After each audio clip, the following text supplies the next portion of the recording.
नमस्कार. आज आपण रायगाव येथे यांच्या शेतावर आलेलो आहे आणि खरीप हंगाम पूर्व तयारीमध्ये त्यांच्या किसान शक्ती गटाने फार्मर कपमध्ये सहभाग घेतलेला आहे. तर त्यांनी सगळ्यांनी सोयाबीन पीक निवडलेलं आहे आणि BBFनी पेरणी करायची ठरवलेली आहे. तर BBF यंत्र आहे त्यांचं ही पेरणीसाठी. आज डेमो इथे घेण्यात आलेला आहे त्यांचा.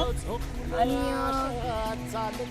BBFनी काय फायदा होतो 1-2 मिनिटं सांगते मी. इथं बेड पडलेला आहे आणि इथं दोन्ही बाजूला साऱ्या तयार झालेल्या आहेत.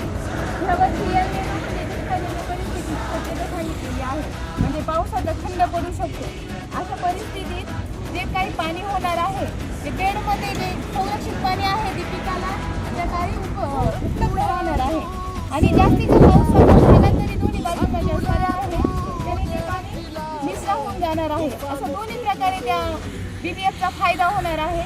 तर मी सर्व शेतकऱ्यांना आवाहन करते कृषी विभागामार्फत तर सर्वांनी BBFनी ह्या वर्षी पेरणी करावी आणि एल निनोवर मात करावी.